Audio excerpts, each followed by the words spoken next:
She lied about her plans, then walked in with my best friend now. I'm cutting them both out for good. Found a spot at a small table in the back and ordered a sandwich, fries and a beer. Sat there, tuned into the TV, which happened to be on a PBS channel. They were discussing country music, reminiscing about the old stars, most of whom have passed away by now, though a few still remain. It all had a kind of melancholy vibe as they delved into the stories of these legends. I never really grasped how many of them came from poverty-stricken backgrounds, never having much.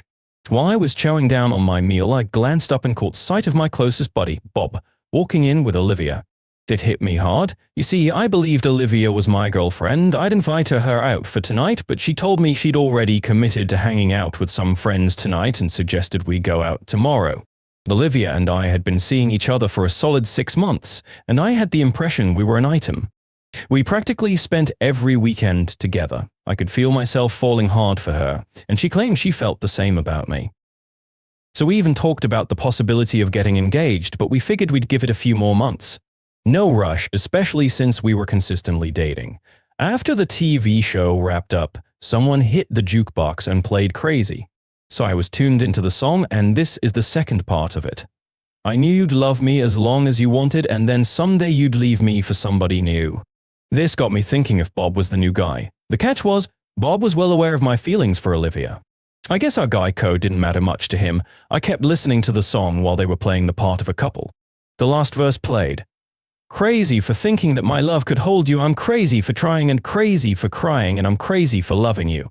So I stood up from my table and walked over to Bob and Olivia. They glanced at me and Bob started, Charlie we. Shut your mouth. If I ever cross paths with you again, one of us will end up spending a long while in the hospital. And as for you, Olivia, I'm seriously let down. Clearly we're done. You've revealed your true self to me. So I walked out of the bar. The next day, my phone kept ringing incessantly. It was Olivia, but I wasn't in the mood to talk. Later on, the phone rang again. This time it was Bob, so I picked up. What the heck do you want? Charlie, I'm truly sorry. You know I've always found Olivia attractive, and while we were talking at work, I asked her out and she agreed. Don't lie to me. You knew she was my girl and you asked her out anyway. How many times have you been with her? Charlie, it was only. How many freaking times, Bob? If you lie to me, I'll be on your tail. 3 times, Charlie. We've been together 3 times. We sort of developed feelings for each other. I'm sorry. What about Alice? Does she know you cheated on her? She deserves way better than you. So I don't want to lay eyes on you ever again, and as for Olivia, you two can have each other. So I ended the call. Alice was Bob's girlfriend, and all 3 of us, Bob, Alice, and I, worked at the same plant. There's a story about how we all met. The phone rang once more, and it was Olivia. I thought I might as well face it. What's up, Olivia? I want to say sorry. Bob asked me out several times, and I finally agreed to go out with him once. So it didn't mean anything. Cut the crap. I talked to Bob, and he told me you were to go out together at least 3 times. So I bet it's even more than that. So was it the money? Good luck with that. You 2 money-hungry individuals deserve each other. But I want absolutely nothing to do with you. The only person I feel sorry for is Alice. She believed you and Bob were her pals. Stay out of my life and quit calling. One grew up in Kentucky. I had 8 siblings. I was the oldest and played football in high school. When I was a senior, I got a scholarship at a college in Ohio. I was 6 and weighed 260 elbs. I was an offensive lineman. My parents couldn't afford to send me to college, so I jumped at the scholarship. But I wanted to become a mechanical engineer because I loved working with my hands. Because I used to be a bit reserved, but I had a soft spot for the ladies. Growing up with sisters, I learned to treat women with respect. My mom's advice was to treat girls how I'd want my own sisters treated. I struck up a friendship with a guy named Bob. So he came across as sociable, though he wasn't the sporty type. He did have some smarts about him and mentioned having some family money. He claimed he didn't have much now, but there might be an inheritance down the road. He was pursuing a business management degree. When football wasn't taking up my time, we'd hang out. Bob had a way with the ladies. We hit up numerous parties and the women were in no short supply. I was the reserved one, yet quite a few girls showed interest in me. I've got to hand it to Bob for that. My own shyness might have kept me from striking up conversations otherwise. After graduation, I stuck around Ohio and landed a mechanical engineer job at Ford Motor Company. The pay was solid and I found a small apartment near the plant. I also managed to snag a late model pickup truck. Every week I'd set aside some money and send my parents $500 monthly to lend a hand. My dad worked as a coal miner and our family bond was strong. Bob landed a job at a warehouse right there in the same city as the Ford plant. Turned out he was one of our suppliers. Eventually he worked his way up to becoming the warehouse manager. We'd hang out on weekends and he spilled the beans about having a girlfriend at his workplace. Her name was Alice and she was the inventory control honcho. He introduced me to Alice and let me tell you, I could have easily fallen head over heels for her right then. But Bob and I had a solid bro pact, no messing with each other's girls. Tough call, but I decided to honor that code. I did date a couple of gals from my own plant, but strictly as friends. They couldn't tag along on double dates with Bob much because, well, being around Alice stirred up feelings. She was always a sweetheart to me. Bob extended an invite to me for their plant's Christmas shindig. Since they were one of our suppliers, I figured why not and agreed to go. At their base, I crossed paths with a stunning gal named Olivia. She had some curves and a real nice figure. Olivia dressed a bit more provocatively than Alice and was quite the flirt. She shared that she worked with Bob and Alice, holding down a secretary gig for one of the higher-ups. Told her about my gig, and we spent the whole night dancing away. We decided to catch up again and even went out with Bob and Alice for New Year's Eve. Alice threw out some words about being happy for me finding someone, but the sincerity was lacking. That night, I took Olivia back to my place. She was, well, pretty darn impressive, if you catch my drift. So next morning, Olivia sounded surprised that I was living in a modest apartment. I explained that my job was relatively fresh and I didn't need much to get by since I was also sending money home to help out my family. I let her know that someday, sure, I'd worry about all that material stuff, but not at the moment. She brought up Bob's family being wealthy and wondered if that was true, considering he was my best bud. So I confirmed it and mentioned they covered his education costs. Our dating saga rolled on and we were hitting the town almost every weekend. My feelings were getting pretty deep, and she matched that with her own feelings. We did all sorts of stuff together, and yeah, the bedroom action was a highlight. So I'll admit, though, her flirtatious demeanor and constant chatter about material things didn't sit all that well with me. I tried to reassure her that we could carve out a good life together. Still, when we went on those double dates with Bob and Alice, things felt off kilter. There was a sort of tension between us, and I couldn't quite put my finger on it. Date 1, Olivia and I had been together for about half a year. We chatted about our future, maybe even getting engaged down the line. Olivia said we didn't need to rush into decisions. And we hit up a county fair, and at one of those budget jewelry stands, I got Olivia a friendship ring. I let her know it meant she was mine until she felt ready to take the engagement step. She grinned when she slipped it on. By the way, I should note that I hit the gym after work about 3 days a week. I'd managed to drop down to 230 pounds and felt pretty decent about how I looked. Then came that moment at the country bar and grill. Got to admit, seeing my girl and best bud locking lips really took a toll on me. After I spotted them at the restaurant and had a talk on the phone, I severed all connections with both of them. Even though I was mad as hell, I did feel pretty bad for Alice. 2 weeks slipped by and my phone's dying. Charlie, I'm so sorry about you and Olivia. I figured she might have messed up, but I never thought it'd be with Bob. So what's the deal, Alice? Are you saying there were others? At work? I spotted her having lunch with her boss, Brad. It seemed like a regular thing. I thought about telling you, but didn't want to hurt you in case I was off base. So then I got wind of Olivia and Bob. When I found out, I ditched him pronto. I cut ties with both of them. It's a bit tough seeing them together at work, but I stay occupied. Alice, thanks for reaching out. So I was concerned about you. You're one of my closest friends. Maybe we can catch up sometime. So I'd be up for that, Charlie. Good to chat with you. After our talk, I wasn't sure if I felt better or worse. A couple of weeks passed, and one evening while I was at the supermarket, I bumped into Alice. Hey, Charlie, nice to see you. How's everything going? Pretty good? And you? Back in the dating game. She gave me a smile. I've turned down quite a few date offers because I've got my sights set on someone special. So I don't want to mess things up if he decides to call. Oh, I'm sorry. I was actually going to ask you if you'd like to. Yes, I'd love to go out with you. You're the one I was hoping would ask. So when and where should we meet? I need to know how to dress. I was thinking about Saturday hitting up my favorite country bar and grill.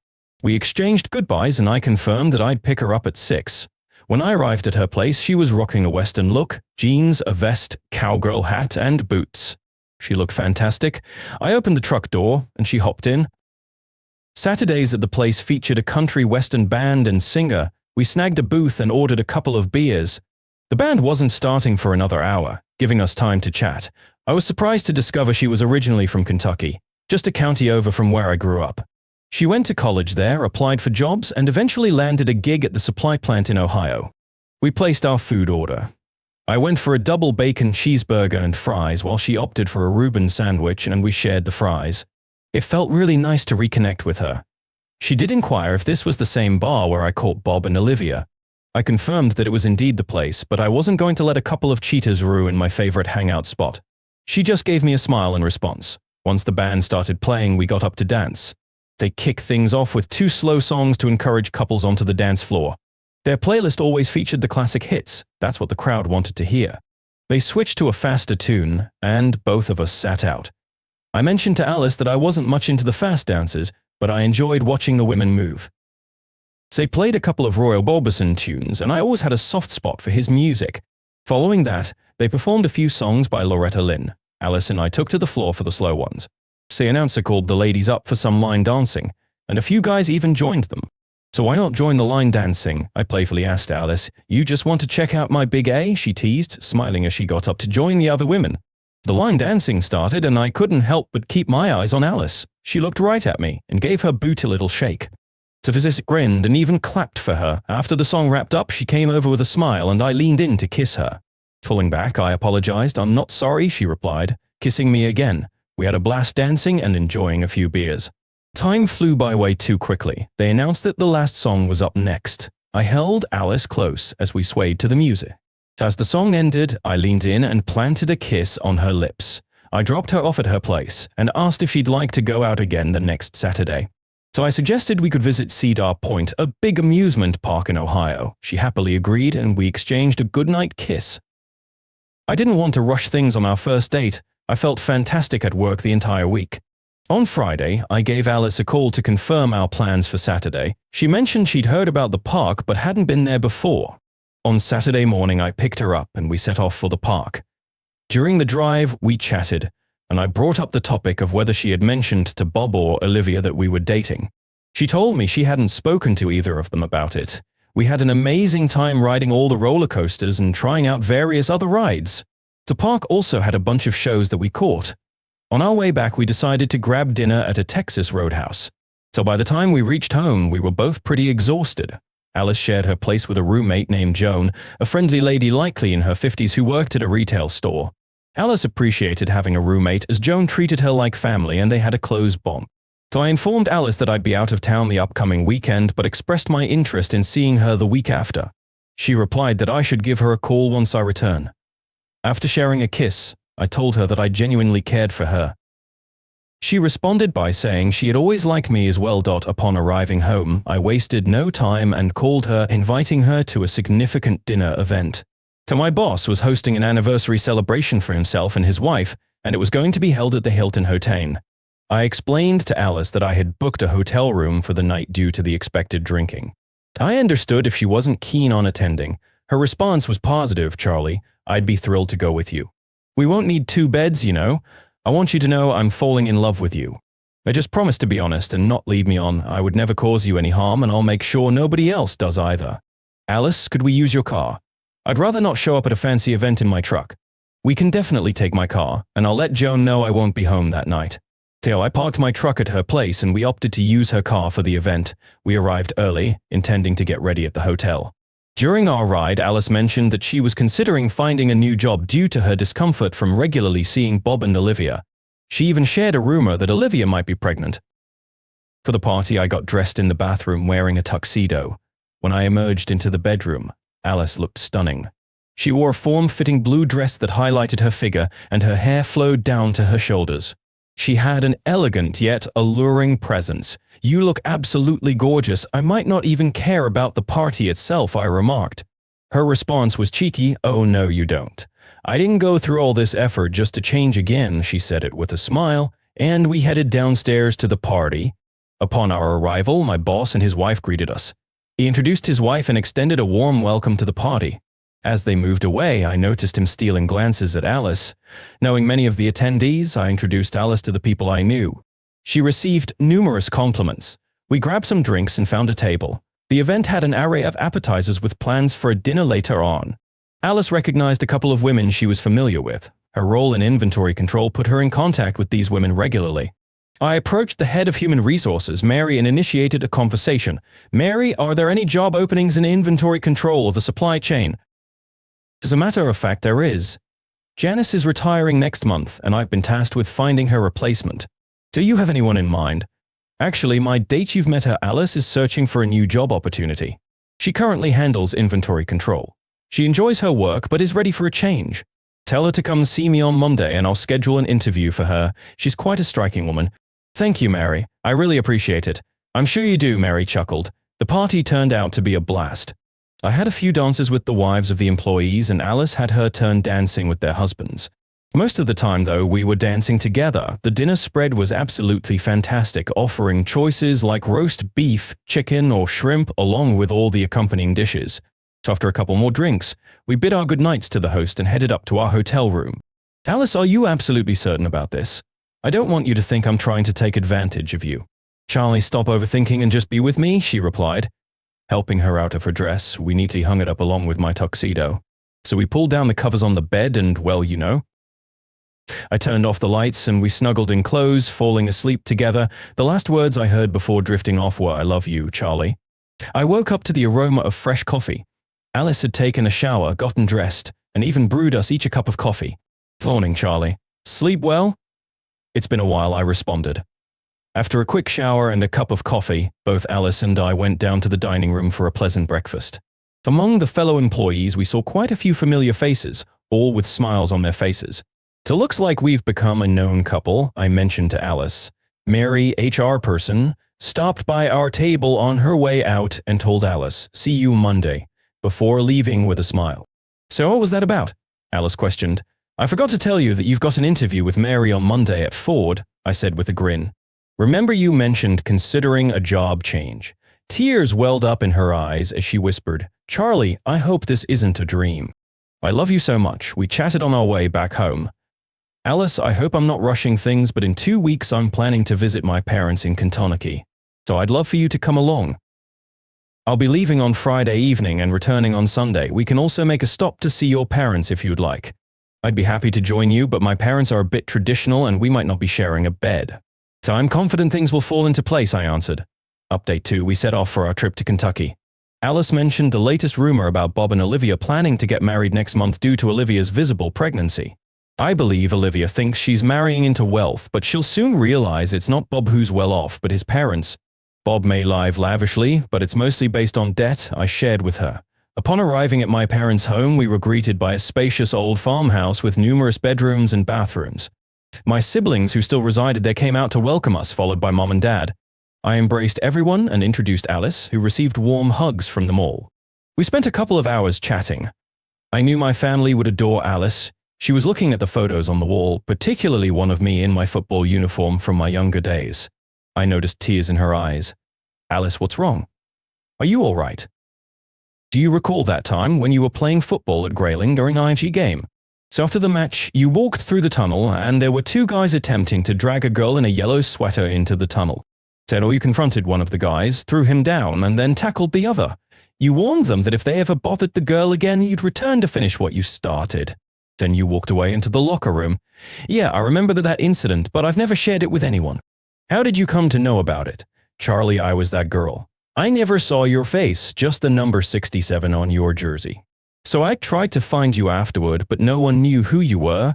I did manage to find out your name was Charles, but that was all I could discover. So I had been waiting by the tunnel for my friend when those 2 guys grabbed me, dragged me into the tunnel and said they wanted to have some fun. Shouted at them to let me go. That's when you appeared. They never bothered me again. She leaned in and kissed me. There was something about you that felt familiar the first time I met you, when Bob introduced us. It's the only positive thing I can say about Bob. He introduced us.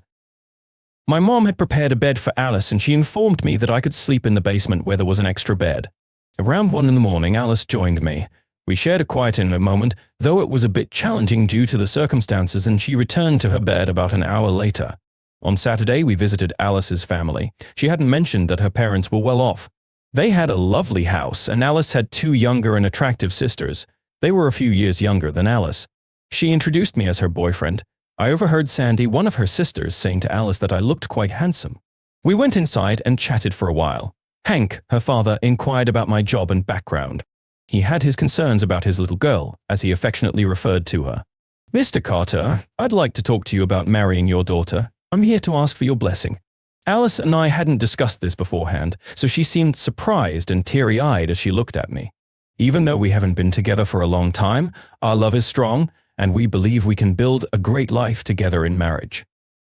Charlie, I appreciate that you came to talk to me, though you didn't have to. You should know by now that Alice follows her heart." "Sis, do you love Charlie?" "Yes, Daddy, I truly do, with all my heart." "Then you have my blessing on one condition. You two must get married here in Kentucky so your mom and I can give you a proper wedding. Oh, and we'll cover the expenses." I surprised everyone when I took out an engagement ring from my pocket, knelt down on one knee, and proposed to Alice. She said yes, kissed me, and then rushed over to her dad and embrace her mom, who was shedding tears of joy. We all stood up and enjoyed a fantastic chicken dinner together. We went back to my parents' house and mentioned to the Carters that we'd keep them updated about our future plans. When we shared the news of our engagement with Mom and Dad, they were absolutely thrilled. Many of my relatives who still live nearby were coming over for a barbecue. Dad proudly claimed the role of grill master while Mom prepared the meat and other dishes inside. Alice offered to help in the kitchen. She mentioned she enjoyed cooking too. All my relatives came by to greet me and get acquainted with Alice. She was the first woman I'd brought home to meet the family, and they all assured me that she was a keeper and encouraged me to make her happy. After a day of lively celebration, we bid farewell to our relatives and promised to inform them of our wedding date. Just before we headed to bed, Alice whispered to me that my mom had warned her about an obstacle on the stairs. It turned out she accidentally kicked a pair of shoes and they tumbled down the stairs. Alice tried to apologize, but Mom reassured her, saying she had been young once and that Alice's lively spirit was probably why she ended up with so many children. Alice did come back downstairs again, and we shared a quiet and intimate moment together. We tried to keep things hushed, but you know how that goes. She didn't head back upstairs until nearly 5 in the morning. After a night of intimacy, we drifted off to sleep. In the morning, Mom and Alice exchanged knowing smiles. We all had a hearty country breakfast, then said our goodbyes with hugs and kisses before making our way home. On Monday, Alice had her appointment with the HR department. So by Tuesday, she received a call from Mary, who informed her that she got the job and could submit her 2-week notice. She called me to share the news, but I was already in the loop. We decided to celebrate by going out for dinner that evening at my favorite country bar. So at the restaurant, we both ordered steak dinners. Alice mentioned that Bob and Olivia were on vacation that week and the next. They were off to Las Vegas to tie the knot.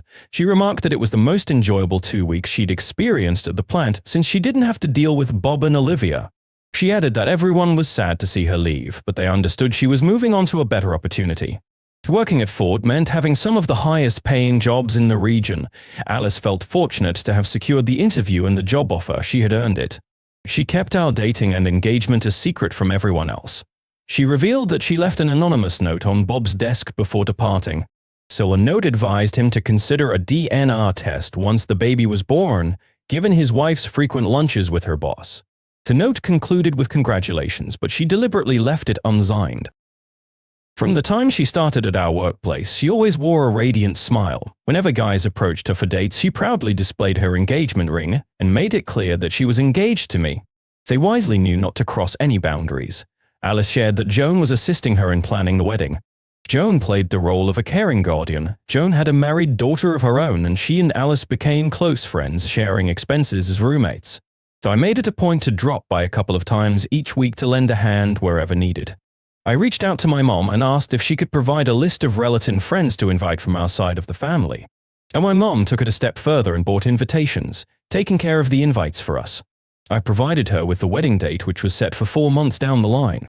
Alice spoke to her mom and shared the wedding date with her as well. Her parents were taking on the responsibility of finding a suitable church and a spacious venue for the reception. So her mom volunteered to handle sending out invitations to their side of the family. Given her dad's business background, he had numerous connections and clients. So while I was quite anxious about everything, I was actually contributing the least. So I approached several colleagues at work to see if they'd be interested in attending the wedding. So I informed them that we were planning to get married in Kentucky. Surprisingly, many expressed their intention to attend.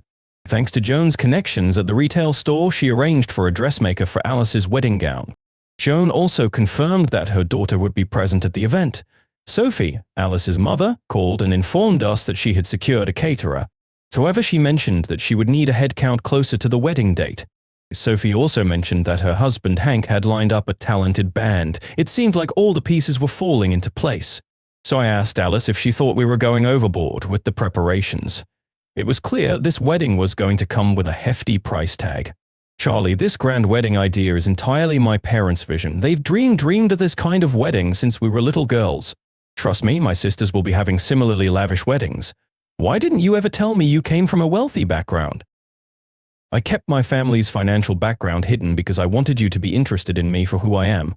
Just so you know, I only shared this with Joan, and not even Bob knows. Does this revelation change anything for you? So I'm interested in you as a person, not anything else. If you'd like, I'm willing to sign a prenuptial agreement. Charlie, there won't be any need for a prenup. I believe we'll be together forever. Besides, I don't possess much wealth at the moment, perhaps in the future through inheritance, but not much now. I'll have a loving husband to support me. Alice sorted out her wedding party lineup. Her father would walk her down the aisle. Her older sister would serve as the maid of honor, while her younger sister would be one of the bridesmaids. She invited my 2 married sisters to be bridesmaids as well. My brothers-in-law would be my groomsmen, and my single brothers would be paired with her sisters. It turned out that my younger brother would be my best man. My niece and nephew were chosen as flower girl and ring bearer, respectively. We reached out to them all, and they gladly accepted. Thankfully, it truly became a family affair. Alice was thriving in her new job and everyone admired her. She was well loved by her colleagues. What's not to like? A dilemma arose. Since she had only worked there for 4 months, she hadn't accrued any vacation days. We brainstormed and considered the option of heading down on Friday night, getting married on Saturday, and returning on Sunday. It would be a whirlwind, but with limited choices it seemed doable. Just 2 weeks before the wedding, the plant manager summoned me to his office. We had a good rapport, and he even mentioned that he was planning to attend the wedding. "Hey Charlie, I heard you're dealing with an issue around the time of your wedding. Mary mentioned that you're leaving on Friday, tying the knot on Saturday and returning on Sunday. So right?" "Yeah, Mark, that's the plan. Alice doesn't have any vacation days left." "Well, Charlie, make sure you let your lovely wife know that we're granting her personal time from Thursday all the way through the next week. Also, I've got 2 tickets for a 4-day cruise as a honeymoon gift." "Thanks, Mark. I'm sure she'll be thrilled." So I shook his hand and got in touch with Alice in her office to inform her that we're going out for lunch. So I told her I had something important to discuss. While at the restaurant, Alice inquired, "What's up, Charlie?" "So what's this thing you want to talk about?" Mark called me into his office and informed me that they're giving you time off from Thursday to the entire following week. We don't have to rush to get there or hurry back. And wait, there's more. He gave us 2 tickets for a 4-day cruise as a wedding gift. I placed the tickets on the table. Naturally, my Alice started tearing up. We had everything ready for the wedding and we could head down on Thursday, which made things simpler for us. The rehearsal dinner took place on Friday. I checked with my dad if he needed money, and he shared that he had kept aside the money I sent him since we announced the wedding. So really admired and respected that man. After the dinner, I gave Alice a kiss and let her know I'd be seeing her the next day. Alice had informed her mom about the number of people attending both the wedding and the reception. She didn't tell me the count, mentioning that I was already nervous enough. So I knew all my siblings, aunts, uncles, and their families would be present. I heard that the motels in both counties had been fully booked for months, so I hoped that our guests were able to find accommodations. On Saturday morning, I woke up, and my mom insisted I have breakfast. And I couldn't go through the whole day on an empty, anxious stomach. During our breakfast conversation, Mom mentioned that they had met the Carters and found them to be really friendly people who thought highly of me. After breakfast, I took a long shower and shaved. I got dressed in my tuxedo, white one to match Alice's dress. My brothers were also there wearing black tuxedos. All 4 of them were part of the wedding party. It was time to head to the church. The church was located in the neighboring county, but was only 20 miles away. The church was quite large, and my brother mentioned that it could accommodate more than 600 people. So while the guests began to arrive, my brothers and I helped them find their seats as they walked in. They said I didn't have to assist, but I insisted on doing something. Joan and her daughter showed up, and I directed them to sit with the families on Alice's side. So as seating relatives whom I hadn't seen in years, I was happy to spot some of my co-workers at the event. So my boss Mark and his wife had flown in for the occasion. I was then instructed to go to the front of the church because Alice's limousine had arrived, and I wasn't supposed to see her before the ceremony. But I went up to chat with my parents briefly. A woman began playing some music on the organ. So after a couple of songs, an announcement was made for the guests to take their seats as the wedding was about to start. Every wedding has its unique touches, and I walked to the front and stood beside the minister. The first one to walk down the aisle was Sandy, accompanied by my brother. They made a great-looking pair. They both went up to the front and took their positions. Following them was Marie, who came down with my other single brother. After that, my married brothers walked down with their wives. One of my nephews then came down as the ring bearer, while I held the actual wedding ring in my pocket. Two men rolled out a white cloth, and my niece strolled down the aisle, scattering rose petals. The music shifted, and everyone stood up. The wedding march began, and Alice was making her way down the aisle, escorted by her very proud father. She looked incredibly beautiful, like an angel. I could feel tears streaming down my face. "So if he presents this woman to this man?" "Her mother and I," her father replied. "We exchanged our vows. I placed the ring on her finger, and then I was given the go-ahead to kiss the bride, which I did. Ladies and gentlemen, I introduce to you Mr. and Mrs. Charles Jones." Everyone rose to their feet and cheered. So we stood at the church door alongside the other members of the wedding party, expressing our gratitude to everyone who had attended. It took more than 30 minutes for the church to clear out. As people left, they all headed over to the rented hall. When we arrived at the hall, there were drinks and appetizers available for everyone. So a band was playing, though not many were dancing at that moment. Tables had been arranged all around. So upon our entrance, the entire crowd stood up and cheered for us. We took our seats. Mr. Carter said a few words, and then announced that the food was ready. The serving tables were set up on both sides, making sure everyone got their food quite swiftly. Although Alice and I were served first, we probably finished eating last, as we kept pausing to kiss every 10 seconds in response to the glass clinking. Some of the tables were moved back from the dance floor to make more space for dancing. Alice and I were the initial pair to hit the dance floor, followed by the rest of the wedding party, and then everyone joined in. The reception carried on for a solid 4 hours. Some guests even helped themselves to another round of food. It truly was a fantastic night. Epilogue: we had an amazing time during our cruise. It was a good decision to bring my truck to the wedding. I rented a small U-Haul and loaded it up with all the gifts we were given. So when we returned home, we started looking for a new house. Eventually, we found a nice 3-bedroom home with a hot tub. We spent a couple of weeks at my small apartment initially, but Alice felt we needed something a bit more spacious. We decided to leave the gifts we brought back at Joan's house since we wouldn't be living there. Checked if she could manage on her own, and she assured us she didn't have any financial troubles. She simply enjoyed taking care of Alice. But now that responsibility was shared with me, every evening we'd work on writing thank you cards. I believe we're just about finished with that now. We also have lunch together at work around 3 times a week. It's been 3 months since the wedding, and things are going really well. We haven't had any arguments, and we always discuss and resolve any differences we have. We've always been told that communication is key, which is something we actively practice. Alice mentioned that one of her friends from another workplace called her, and Olivia discovered that Bob is in financial trouble with a lot of debt. There was also a rumor that someone advised Bob to consider a DNA test when Olivia has the baby. However, they're uncertain about the source of that information. A few weeks passed, and then Alice received another phone call informing her about some issues going on with Bob and Olivia. It turns out Bob took a DNA test, and it confirmed that he wasn't the father. Isn't that just wild? Thanks for reading my story.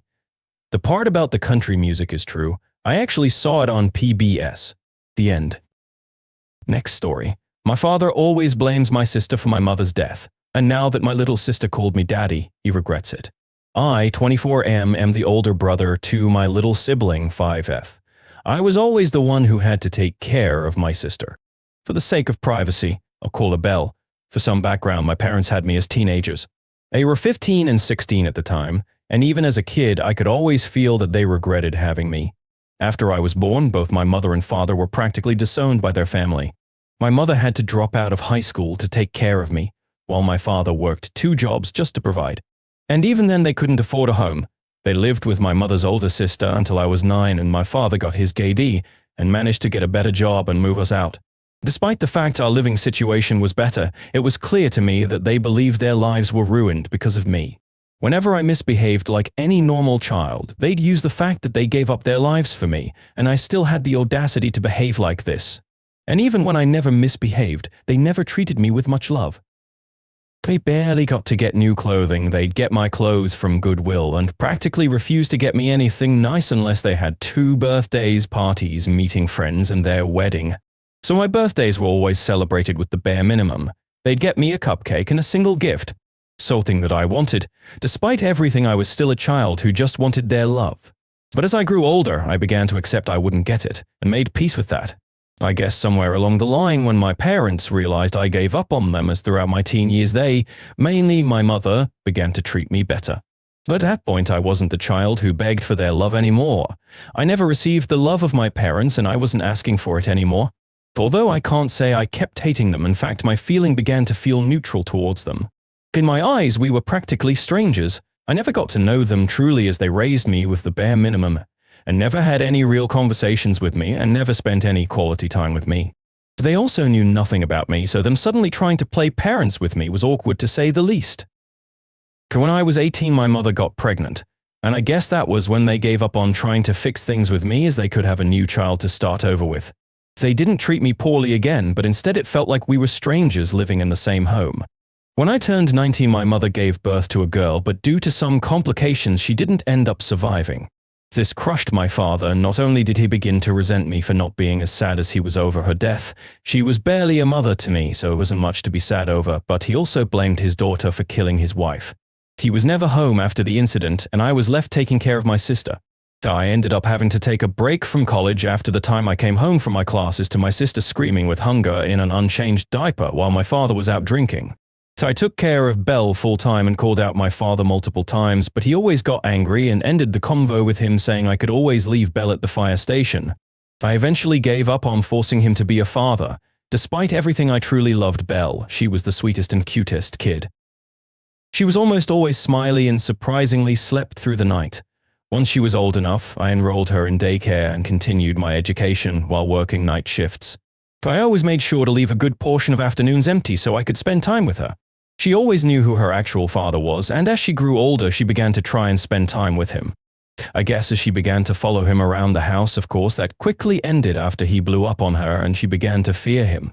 I realized she saw me as a parental figure despite the fact she knew I was her brother. So when she was old enough for preschool, I found out she was telling people I was her father.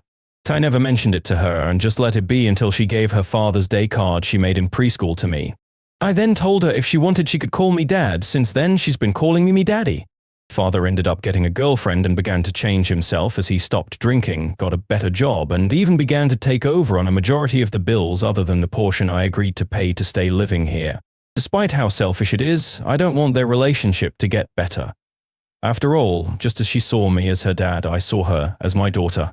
I graduated college and I'm looking for a better job so I can move Belle and I into our own home. I may be a bad person for enjoying my father's misery and regret realizing he ruined his chances in having a relationship with his daughter, but I'll never be as bad as him. He did. Thank you guys for all the support and advice. As people suggested, I might be deleting this post soon to avoid any chance of my father finding out before I'm ready for the custody battle. I'll use the advice you guys gave me. I know it was risky posting it here as people might find out, but I never had anyone to talk to about all of this before, so it was nice to be able to let everything out for the first time. Next story, my wife told my AP I'd rather be 80-year-old me than 20-year-old you, and it haunts me every day. So my wife and I were sweethearts.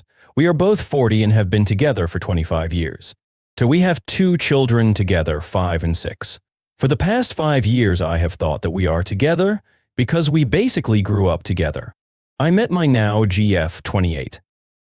I know I'm 12 years older, but I met her at work. She is beautiful and attractive, and I thought she was this new change I wanted. Instead of breaking it off with my ex and do the right thing, I cheated and I got caught. My wife was so gracious about it, she didn't want us to be together anymore. This was a year ago, and I left our house and rented an apartment. We had to start divorce, although I don't want to. Neither of us was talking about it. My GF, however, is not so happy about this, and mainly because I left our big house that's originally my house to my wife and daughters. I inherited from my grandparents, and it is worth a fortune right now. My GF means that it is my family home, and for me, yes, it is. My family is living there, but my GF meant that when we get divorced, my wife has no claim to the house.